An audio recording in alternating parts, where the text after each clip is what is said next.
Eh bien, nous voilà de retour après la pause. Donc, c'est vrai que nous, on a profité pour boire un petit verre d'eau. Et je suis un peu en avance sur mes slides. Donc, on va parler technologie.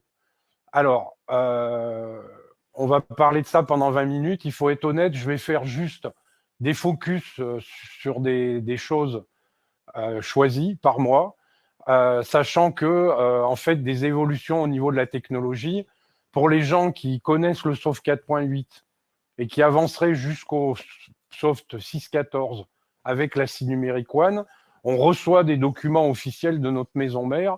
Et donc, le dernier document que j'ai reçu comporte à peu près 280 slides. Donc là, je vois qu'à la réalisation, ils sont tout blancs. Mais non, on va pas faire ça. Donc, je vais faire une petite sélection. Alors, la sélection du début, c'est le fonds de commerce, l'amélioration continue, les choses qu'on apporte en permanence pour améliorer les machines. Donc, une machine-outil, qu'est-ce qu'on attend d'elle? On attend qu'elle travaille rapidement, qu'elle travaille avec précision et qu'elle sorte des pièces avec des états de surface de qualité. Donc, le premier sujet, les états de surface. Donc, tout le monde connaît Advanced Surface, tout le monde connaît le SIC 832. Donc là, nous travaillons en permanence l'amélioration de ce sujet-là. Donc, Top Surface, Top Speed. Top Speed, c'est l'avancée la plus récente. Le deuxième sujet sur lequel je voulais faire un petit focus, c'est une fonction qui est d'optimiser le comportement de la machine en fonction de la charge. Donc là, on est aussi dans l'optimisation de vitesse, dans l'optimisation de la machine. Donc, on est dans le monde de fonctions déjà connues comme l'auto-servo-tuning, comme le noding compensation. Donc, en fait, c'est un complément de la famille qui va permettre de faire un meilleur fonctionnement de la machine.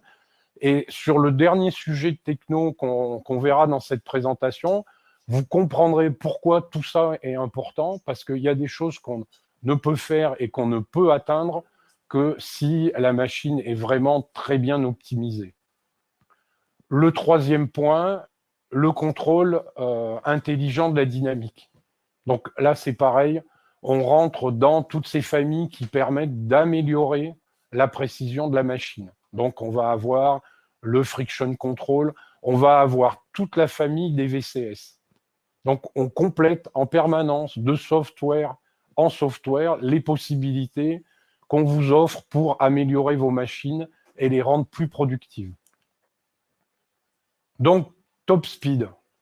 Donc, on ne va pas regarder le slide tout en détail, hein. Il y a beaucoup d'informations sur ce slide, mais ce qu'il faut retenir, c'est qu'on va avoir de nouveaux algorithmes, on va avoir de nouveaux filtres, on va avoir de nouvelles choses qui vont permettre d'améliorer les temps d'usinage et la qualité de surface.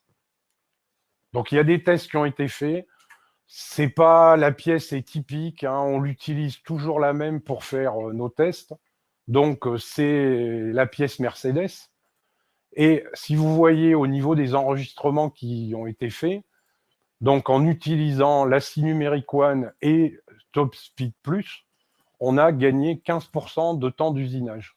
15% de temps d'usinage, c'est énorme. C'est vraiment un point très marquant.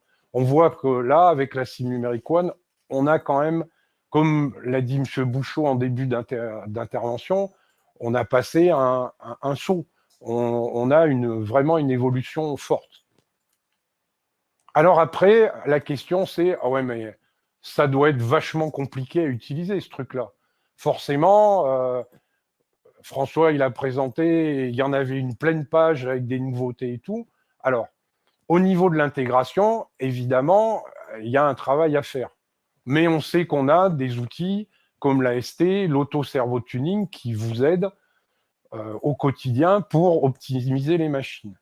Maintenant, le point important, c'est l'opérateur. Donc, l'opérateur, est-ce que ça va être compliqué pour lui? En fait, réponse non.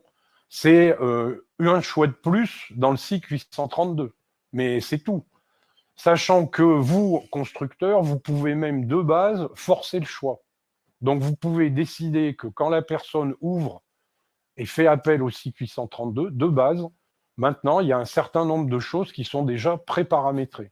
Donc, on va pouvoir s'adresser à des opérateurs qui ne sont pas forcément des spécialistes du domaine, et vous allez leur proposer tout de suite le meilleur réglage possible. Donc, c'est quelque chose quand même qui va rester simple de sélection.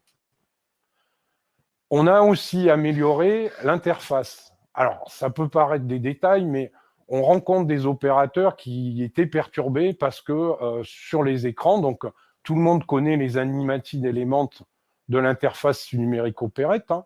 Donc ça, c'est quelque chose de classique et puis de très connu. Hein. Donc on va voir des animations.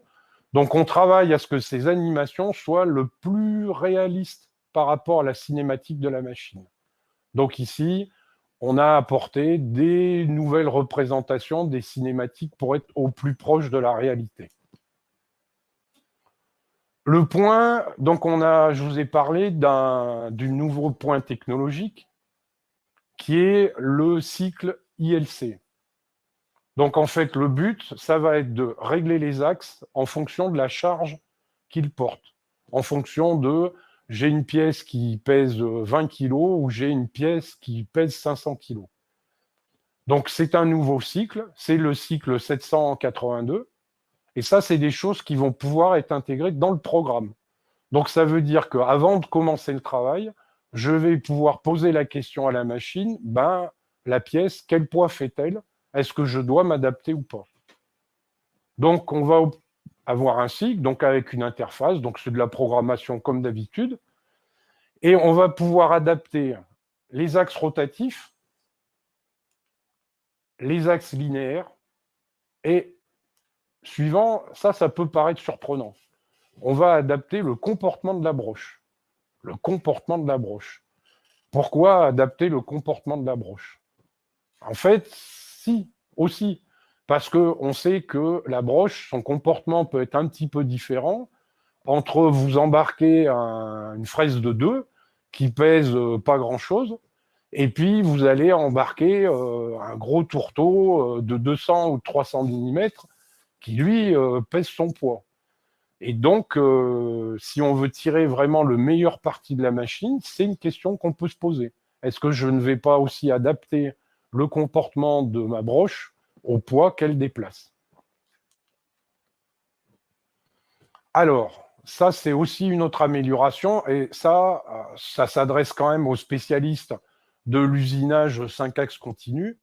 C'était quelque chose attendu depuis quelques temps, qui était la possibilité de simplifier la programmation d'un cas très particulier qui est du cut 3D. Donc, à l'époque, dans le petit graphique en haut à droite, vous voyez le contact de l'outil qui est une fraise boule avec le profil de la pièce.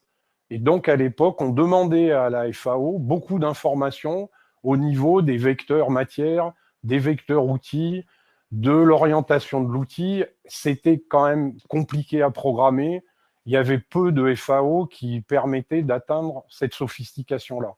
Donc là, on a simplifié les choses pour qu'on demande moins d'informations pour réaliser le travail. Alors, maintenant, je vous ai présenté des choses. Bon, les gens qui ont l'habitude de Siemens connaissent les packs, les fameux packs S32, S33.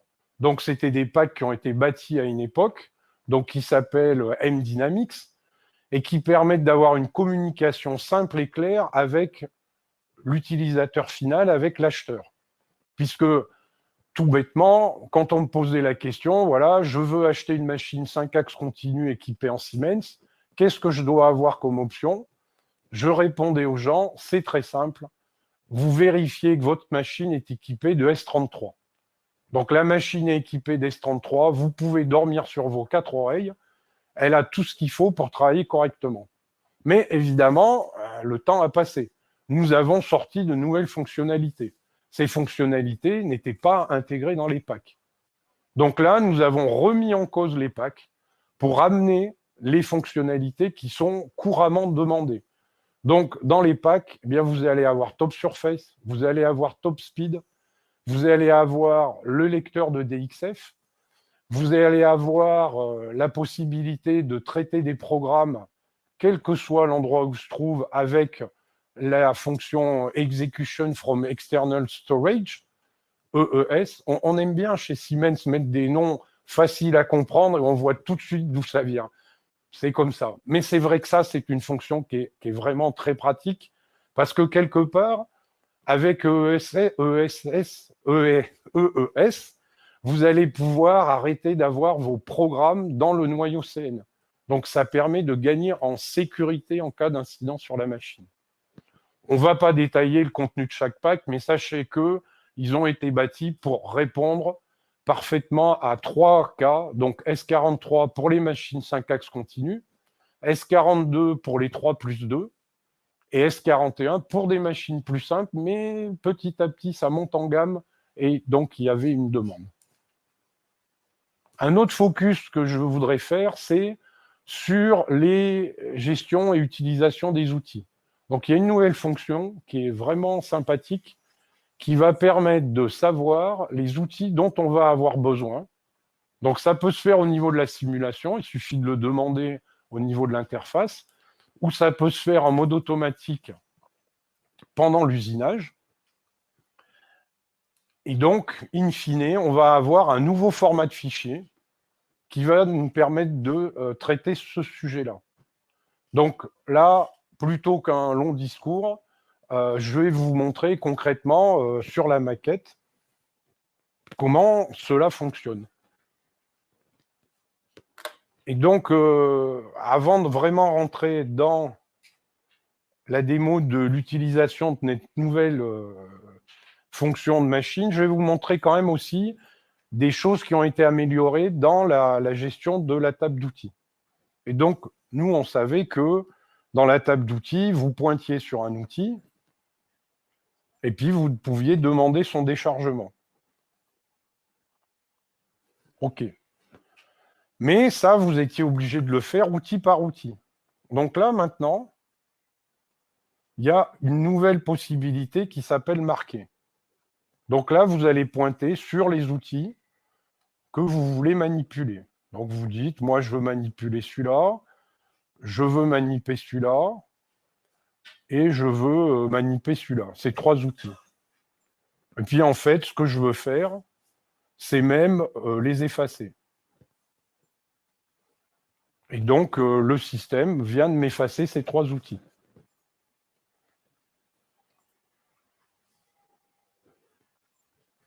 OK, la fonction marquée.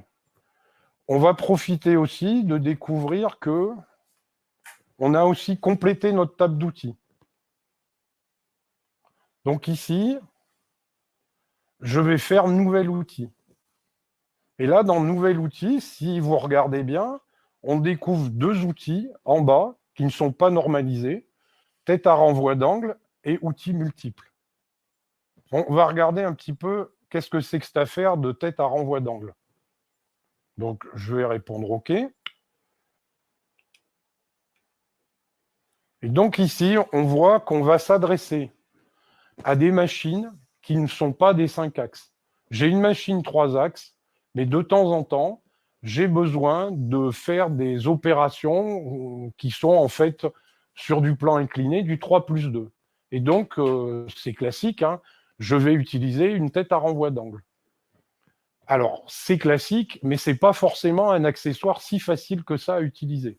Donc ici, Siemens va vous proposer quelque chose de simple, qui est de rentrer les paramètres que le constructeur de la tête à renvoi d'angle vous aura fourni. Et ce n'est pas plus compliqué que ça. On va rentrer la longueur, on va rentrer les possibilités de rotation du premier axe, et puis éventuellement, s'il y a un décentrement, et puis la rotation du deuxième axe. Et donc, en fait, on va donner la possibilité à des machines 3 axes d'accéder à un coût très raisonnable à des opérations de 5 axes positionnés. OK. Et donc, une fois que j'ai mis en place ma tête à renvoi d'angle, donc voilà, j'en ai une dans le magasin, bah, ce n'est pas un outil, hein. Donc ici, moi, je vais décider d'installer un outil. Donc tout bêtement, là, je vais le décharger. Cette tête à renvoi d'angle, elle est considérée comme un magasin. Donc ici, j'ai libéré la place. Et donc, je dis, ben, tiens, moi maintenant, je veux installer un outil. Donc, je fais charger. Alors, ça, c'est pas nouveau, mais j'ai remarqué que les gens n'ont pas bien compris l'utilisation. Le système tactile ouvre une fenêtre. Vous avez juste à cliquer dessus. Et puis, vous dites, ben, moi, je veux installer cet outil-là. Et je fais OK. Donc, ça aussi, c'est intéressant. Parce qu'on va baisser le nombre de manipulations qu'on oblige à faire à l'opérateur. On essaie un peu de rendre la vie des gens plus simple. Alors, on va revenir un peu sur notre affaire de base d'outils et de savoir si j'ai les bons outils pour le programme que je veux réaliser. Donc, c'est assez simple. Je vais aller dans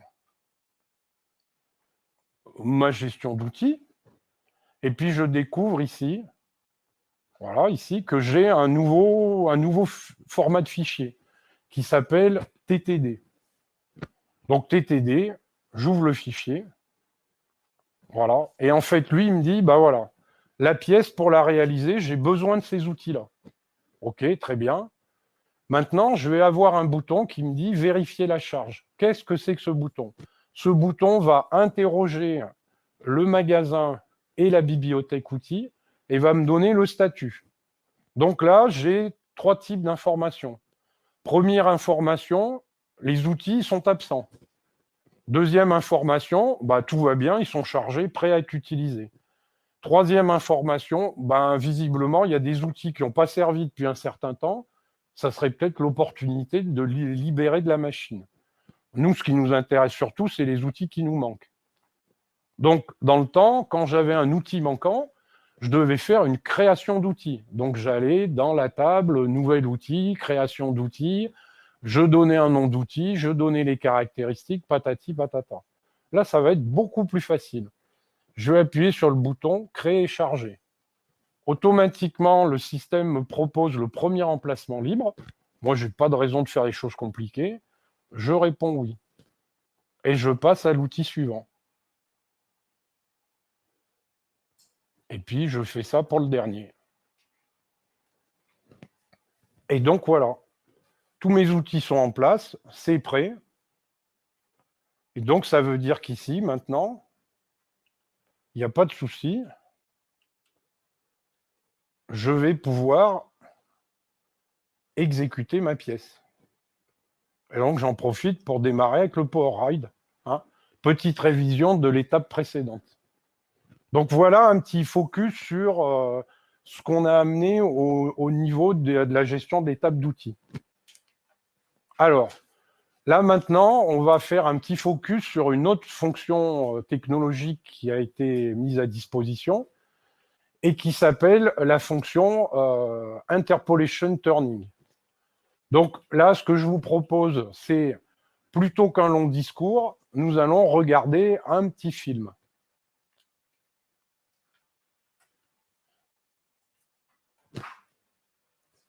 Alors, qu'est-ce que c'est que cette affaire d'Interpolation Turning? Qu'est-ce qu'on va bien vouloir faire avec ça?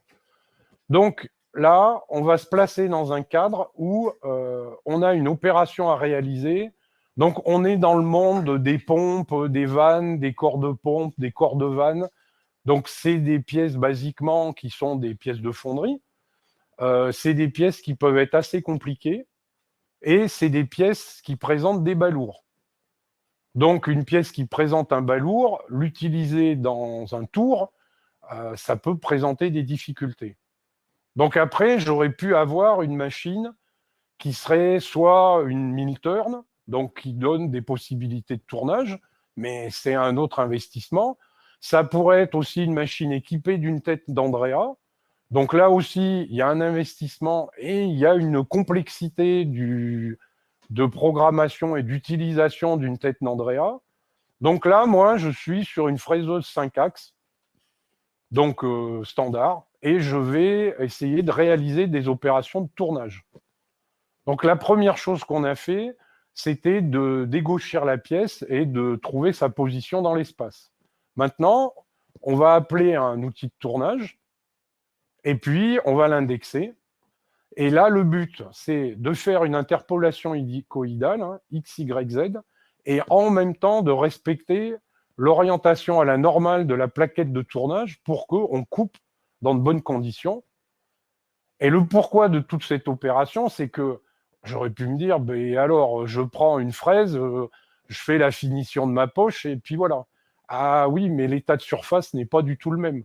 Donc là, moi, mon objectif, c'est d'avoir un excellent état de surface et qui peut être donné donc par ce type de cycle et ce type de technologie. Là, maintenant, ce qu'on touche bien du doigt, c'est qu'il faut faire des cercles ronds, des ronds ronds. Et là, c'est pour ça que dans ma présentation du début, je vous ai indiqué un certain nombre de fonctionnalités qui nécessitent pour que j'ai à la fois la vitesse, la précision et la qualité d'interpolation. Puisque ce qui est clair, c'est qu'ici, on va obtenir une pièce ronde, mais on est en train d'interpoler des axes. Donc, on a des phénomènes de renversement de cadran. Il faut que ces choses-là soient parfaitement maîtrisées. Avant de conclure ma présentation, je vais vous montrer un petit peu une direction dans l'avenir, de choses sur lesquelles on travaille, qui ne sont pas encore disponibles, mais je pense que raisonnablement, ça va l'être en fin d'année, début de l'année prochaine. Donc ici, on voit pour l'instant deux façons de programmer qu'on connaît bien. Donc à droite, CAO, FAO, post-processeur, chaîne numérique. Donc Siemens a des offres dans ce domaine-là avec Enix. Et puis, donc ça, c'est destiné à des gens qui travaillent en bureau d'études. Et à gauche, ShopMin, ShopTurn, donc des gens qui vont utiliser des conversationnels, pied-machine. Et on sait que dans le monde de ShopMin, ShopTurn, on peut déjà utiliser des fichiers au format DXF. Donc, ce qu'on propose bientôt, c'est aussi de pouvoir importer des fichiers 3D. Donc, du fichier STEP et donc de rendre les choses encore plus productives. Donc voilà, j'ai terminé ma petite présentation et je sens que Luc vient avec ses questions. Voilà, me voilà de retour, à mon tour aussi. Je reviens juste sur ta présentation précédente sur le TCM. La petite question pour confirmer ce que les gens ont vu à l'écran. Je suppose que l'arrêt de cycle sur le PowerWrite se fait en rappuyant sur le bouton central. C'est bien ça? Alors, en fait, quand je suis en bloc à bloc, j'ai rien à faire. C'est la fin du bloc qui provoque l'arrêt de cycle et qui provoque le repassage à zéro du PowerRide. Donc ça, c'est quelque chose qui est entièrement automatisé. Donc le simple fait d'avoir demandé le fonctionnement en bloc à bloc et d'arriver en fin de bloc, alors on fait un arrêt de cycle et on ramène la vitesse à zéro. D'accord, ok. Bon, pas de questions complémentaires sur tes fonctions technologiques. On va passer à la suite. Ok. Merci. Donc je vais laisser la parole à mon collègue Bernard. C'est Numérique One.